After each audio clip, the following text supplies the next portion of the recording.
Rohit 88 overs match లో ఆస్ట్రేలియాను ఎదుర్కొన్నప్పుడు ఏమి జరిగింది? అవును ఫ్రెండ్స్, ఇది 2022 సంవత్సరంలో ఇండియా మరియు ఆస్ట్రేలియా మధ్య జరిగిన రెండవ T20 మ్యాచ్ గురించి. అక్కడ వర్షం కారణంగా మ్యాచ్ ను కేవలం 8 ఓవర్లకు తగ్గించారు. టీమిండియా టాస్ గెలిచి మొదట బౌలింగ్ చేసే నిర్ణయం తీసుకుంది. ఆరోన్ ఫించ్ మరియు కెమెరన్ గ్రీన్ ఆస్ట్రేలియా తరపున ఓపెనింగ్ చేయడానికి వచ్చారు. పవర్ ప్లే కేవలం 2 ఓవర్లు మాత్రమే మరియు కంగారూలు అద్భుతమైన స్టార్ట్ ని ఇచ్చారు. కానీ రెండవ ఓవర్ 3వ బంతికి విరాట్ కోహ్లీ వేసిన షార్ట్ త్రో వల్ల కెమెరన్ గ్రీన్ రన్అట్ అవుతాడు. మరియు ఆ తర్వాత అదే ఓవర్ లో కొత్తగా క్రీజ్ లోకి వచ్చిన గ్లెన్ మాక్స్వెల్ పెద్ద షాట్ ఆడడానికి ప్రయత్నిస్తూ అక్షర్ పటేల్ చేతిలో క్లీన్ బౌల్డ్ అవుతాడు. ఆస్ట్రేలియా నుంచి వచ్చిన ప్రతి బ్యాట్స్మెన్ పెద్ద షాట్ ఆడడానికి ప్రయత్నిస్తూ అవుట్ అవుతున్నారు. వారు కేవలం 31 పరుగులకే 3 పెద్ద వికెట్లు కోల్పోయారు. కానీ మాథ్యూ వేడ్ క్రీజ్ లోకి వచ్చాడు. అతను ఆటకు కొత్త మలుపు తీసుకొచ్చాడు. అతను ఆరోన్ ఫిన్స్ తో కలిసి క్రూషియల్ పార్ట్నర్షిప్ బిల్డ్ చేశాడు. వేడ్ 21 బంతుల్లో 43 పరుగులు చేశాడు మరియు ఫిన్స్ 31 పరుగుల కీలకమైన ఇన్నింగ్స్ ఆడి ఆస్ట్రేలియాను 90 పరుగుల గౌరవప్రదమైన స్కోర్ కు చేర్చారు. ఇప్పుడు ఇండియాకు గెలవడానికి 91 పరుగులు అవసరం. కేఎల్ రాహుల్ మరియు రోహిత్ శర్మ ఇండియా తరపున ఓపెనింగ్ చేయడానికి వచ్చారు. జోష్ హేజల్వుడ్ తన మొదటి బంతిని వేశాడు. దానిలో రోహిత్ శర్మ అద్భుతమైన పుల్ షాట్ ఆడాడు. బంతి గాల్లోకి వెళ్లి నేరుగా స్టాండ్స్ లో పడింది. ఆపై అదే ఓవర్ లోని 4వ బంతికి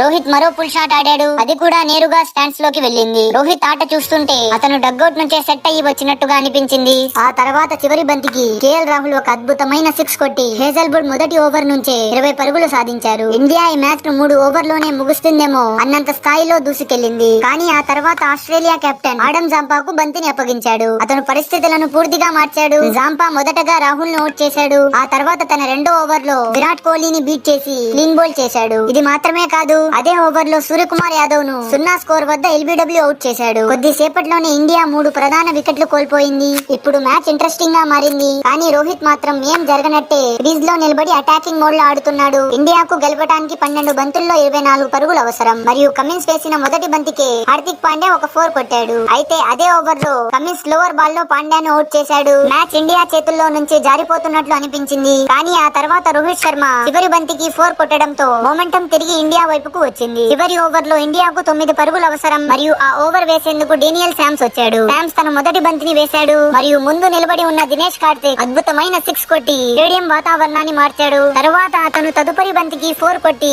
కేవలం 2 బంతుల్లోనే మ్యాచ్ ను ముగించాడు. రోహిత్ శర్మ 20 బంతుల్లో 46 పరుగులు చేసి ఆస్ట్రేలియాకు సరిగ్గా గుర్తుండిపోయే రాత్రి ఇచ్చాడు.